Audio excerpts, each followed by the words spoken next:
احمد بن اشعاب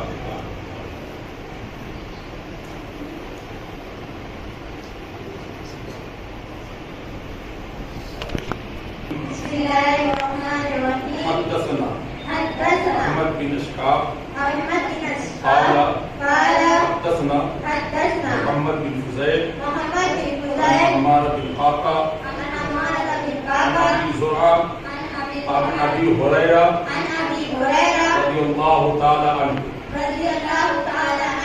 قال النبي صلى الله عليه وسلم كلمتان حبيبتان إلى الرحمن خفيفتان على اللسان ثقيلتان في الميزان سبحان الله وبحمده سبحان الله العظيم.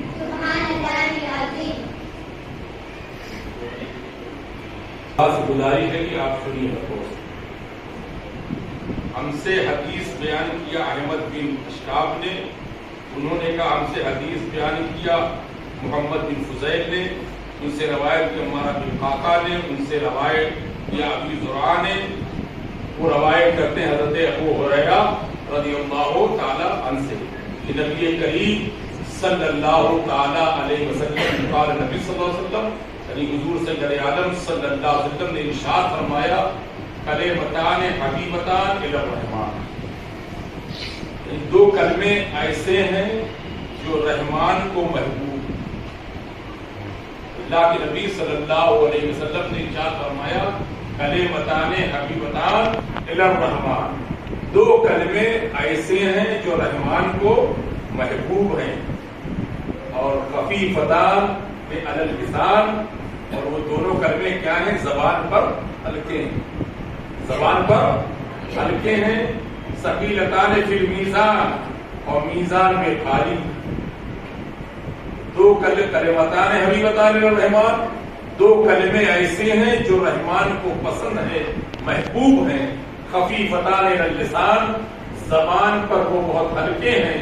ثقیلتان فی المیزان، اور میزان پر بہت بھاری. وہ دو کلمے کون ہیں؟ سبحان اللہ و بحمدہ سبحان اللہ العظیم. امام بخاری علیہ الرحمن نے اس حدیث کو میزان قائم کیے جانے اور بنی آدم کے اعمال کو تولے جانے کے باب میں اپنی کتاب کی آخری حدیث کو ذکر کیا ہے. اس پر معتزلہ نے قرآن کریم کی آیت کریمہ اور احادیث طیبہ کی صراحت کے خلاف قیامت کے دن لوگوں کے اعمال کو وزن کیے جانے کا انکار صرف اپنی عقل پر اعتماد کرتے ہوئے کیا. معتزلہ کا کہنا ہے کہ اعمال عرض ہیں اور عرض کو وزن کیا جانا عقلاً ممکن نہیں. معتزلہ نے آیت کریمہ اور حدیث طیبہ کی تعبیر کی ہے کہ یہاں میزان سے مراد عدل ہے، یعنی اللہ تبارک و تعالیٰ کا انصاف کرنا مراد ہے. تو انہیں ایک عمل کا اچھا بدلہ دے گا اور برے عمل کا اسی طرح بدلہ دے گا. مگر اہل سنت و جماعت کے نزدیک لوگوں کے اعمال کو وزن کیا جائے گا، یعنی ہمارے اعمال بھی وزن کیے جائیں گے. البتہ لوگوں کے اعمال کو وزن کیے جانے کی کیفیت کے متعلق علماء اہل سنت و جماعت کا اختلاف ہے کہ وہاں یہ وزن کیسے کیا جائے گا. اس میں علماء اہل سنت کا اختلاف کیا گیا ہے. بعض علماء کا کہنا کہ قیامت کے دن نیک اعمال کو اچھی صورت میں مجسم کیا جائے گا. جو ہمارے نیک اعمال ہوں گے تو اللہ تبارک و تعالیٰ اسے اچھی صورت میں مجسم کیا جائے گا اور برے اعمال کو بری صورت میں مجسم کیا جائے گا، پھر اسے وزن کیا جائے گا. جیسا کہ بعض متقدمین نے حضرت عبداللہ ابن عباس رضی اللہ تعالیٰ عنہما سے روایت کیا ہے کہ قیامت کے دن اللہ تبارک و تعالیٰ ان اعمال کو جو عرض ہے مجسم بنا دے گا، پھر اس کو وزن کیا جائے گا. امام قرطبی نے بھی ان لوگوں کے قول کو راجح قرار دیا ہے. یہ کہتے ہیں کہ اس صحیفے کو وزن کیا جائے گا جس میں لوگوں کے اعمال لکھے ہوئے ہیں، کیونکہ حضرت عبداللہ ابن عمر رضی اللہ تعالیٰ سے روایت منقول ہے. انہوں نے کہا کہ یعنی اعمال کے صحیفے وزن کیے جائیں گے. صحیح قول یہ کہ بنی آدم کے نفس سے اعمال کو وزن کیے جائیں گے، جیسا کہ حضرت جابر بن عبداللہ رضی اللہ تعالیٰ عنہ سے مرفوعاً مروی ہے کہ قیامت کے دن میزان قائم کیا جائے گا جس میں نیکیاں اور برائیاں وزن کی جائیں گی. جس کی نیکی کا پلڑا بھاری ہوگا وہ جنت میں داخل ہوگا، جس کی نیکیوں کا پلڑا بھاری ہوگا وہ جنت میں داخل ہوگا، اور جس کی برائی کا پلڑا بھاری ہوگا وہ جہنم میں داخل کیا جائے گا. جس کی نیکی اور برائی کا پلڑا برابر ہوگا وہ آرام میں رہے گا. اگرچہ بنی آدم کے تمام اعمال وزن کیے جائیں گے، کوئی عمل بھاری ہوگا، کوئی عمل ہلکا ہوگا. دنیا میں لوگوں کے لیے کوئی عمل آسان ہے، کوئی دشوار ہے، مگر بخاری شریف کی حدیث سے یہ بات واضح ہوتی ہے کہ لوگوں کے تمام اعمال سے جو عمل بندوں کے لیے بہت آسان ہونے کے باوجود اللہ تبارک و تعالیٰ کو محبوب میزان عمل میں بھاری ہیں، اس کے سبب نیکی کا پلڑا قیامت کے دن بھاری ہوگا. وہ تو کلمے وہی سبحان اللہ بحمدہ سبحان اللہ العظیم. حدیث مذکور کے جملے میں کلمتان یہ خبر ہے، حبیبان الرحمن خفیفتان علی اللسان ثقیلتان فی المیزان علی اللسان ثقیلتان فی المیزان کلمتان کی صفت ہے، اور سبحان اللہ بحمدہ سبحان اللہ العظیم یہ مبتدا ہے، یہاں خبر کا پہلے ذکر ہے. کلمتان حبیبتان الرحمن خفیفتان علی اللسان ثقیلتان علی المیزان یہ خبر کو ہے نا مقدم کیا گیا مبتدا پر، سبحان اللہ بحمدہ سبحان اللہ العظیم پر مقدم اس لیے رکھا گیا ہے. اس کے پیچھے بھی حکمت ہے کہ اس کا شوق دلانا اور اس کی طرف دل میں رغبت پیدا کرنا ہے. اس لیے کہ اب پہلے یہ بیان کیا گیا کہ آنے والے وہ دو کلمے ایسے ہیں جو اللہ تعالیٰ کو محبوب ہیں، میزان عمل میں بھاری ہیں. اس پر مزید یہ کہ اس کی ادائیگی بہت آسان ہے، بہت ادا کرنا بہت آسان ہے. تو یقینی طور پر سامع کو ان دو کلموں کی طرف رغبت ہوگی، ان دو کلموں کو جاننے کی خواہش اس کے دل میں بڑھ جائے گی. اور دستور بھی یہی ہے جب کوئی چیز بہت اہم ہوتی ہے، اس کے فوائد بے شمار ہوتے ہیں، تو سامع کو اس کا شوق دلانے، اس کی طرف رغبت بڑھانے کے لیے پہلے اس کے اوصاف اور خوبیوں کو بیان کر دیا جاتا ہے. بس اللہ کے رسول صلی اللہ علیہ وسلم کے اس فرمان میں تسبیح و تحمید کے مذکورہ کلمات کی جلیل الشان و فصیح البیان ہونے کا واضح دلیل موجود ہے.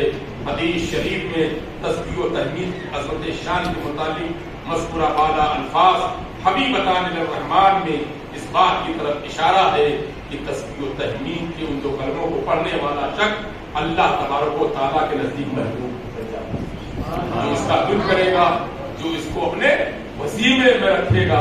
خود اللہ کے رسول نے فرمایا یہ دو کلمے ایسے جو رحمان کو بہت محبوب ہیں، پسندیدہ ہیں. خفیفتان علی اللسان زبان پر تو ہلکے ہیں، مگر میزان عمل و ثقیلتان بہت بھاری ہیں، بہت بھاری ہیں. اسی قدر اللسان ثقیل فی المیزان یہ صبر کا بیان ہے. یہ دو کلمے زبان پر ہلکے، اس کی ادائیگی کے آسان ہونے کے باوجود میزان عمل بھاری. ادا کرنا تو بہت آسان ہے، مگر میزان عمل انتہائی وہ بھاری ہوں گے. اس کو ہمیں اور آپ کو اپنے وظیفے میں رکھنے کی ضرورت ہے. ان کلموں کی بڑی شان ہے.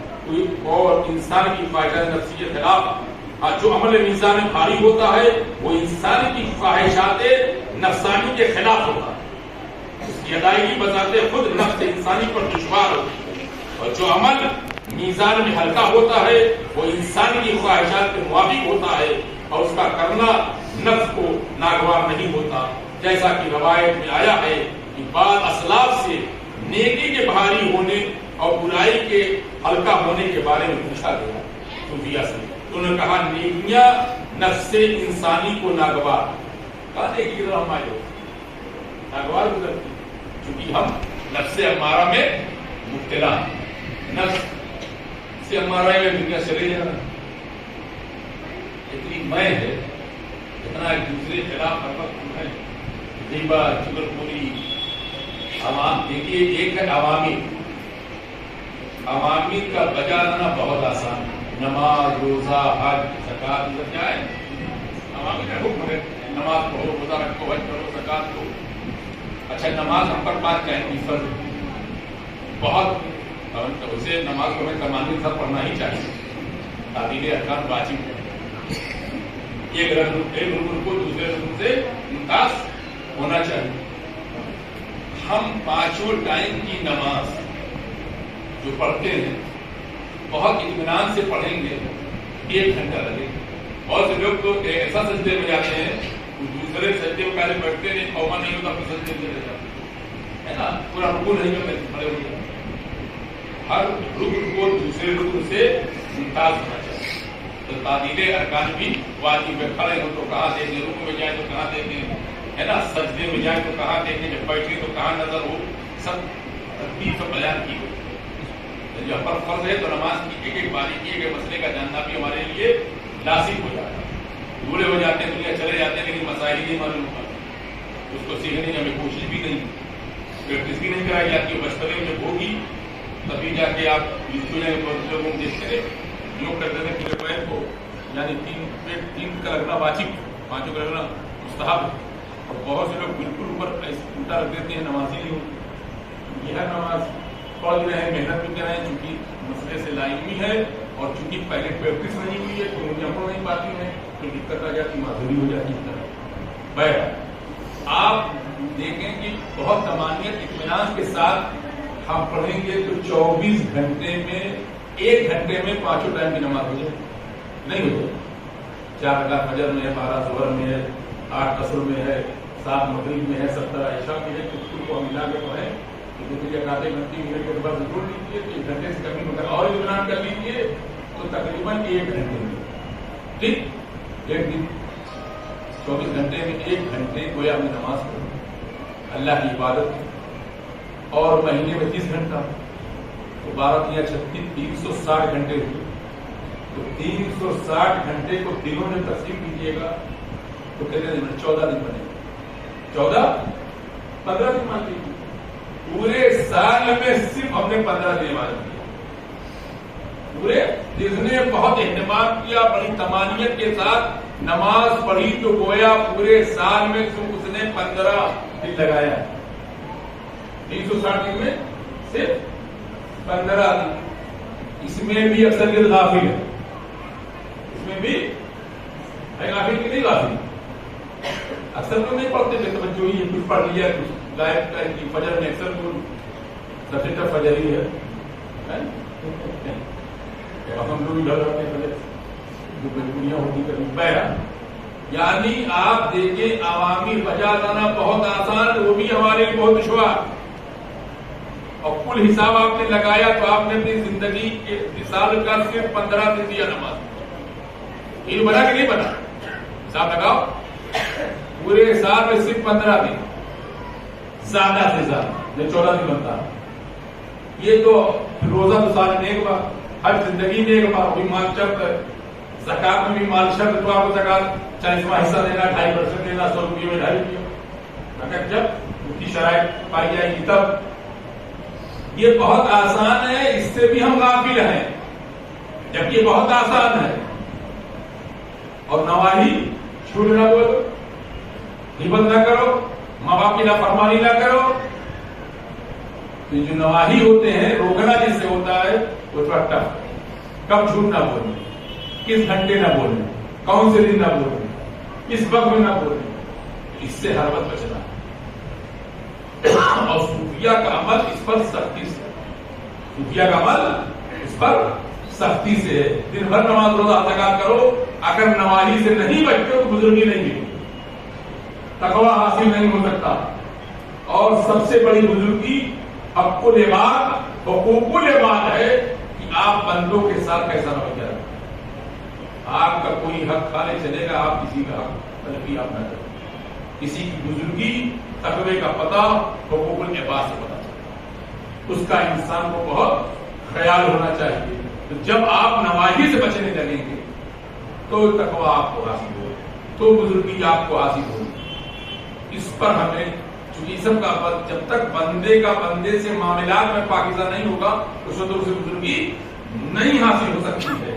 اسی وجہ آپ دیکھیں ہر گھر پریشان، ہر سخت نماز کر رہے ہیں، روزہ کر رہے ہیں، حج کر رہے ہیں، زکات کر رہے ہیں، دینی محافل کر رہے ہیں، مجالس کر رہے ہیں، سب کچھ کر رہے ہیں، مگر سکون میسر نہیں۔ مسجدیں بن رہی ہیں، مدارس بن رہے ہیں، اجتماعات ہو رہے ہیں، مگر ہر گھر میں سکون غارت ہے۔ عالمہ بن رہی ہیں، فاضلہ بن رہی ہیں، عالم بن رہے ہیں، فاضل بن رہے ہیں، مگر سکون کیوں نہیں مل رہا؟ کیوں؟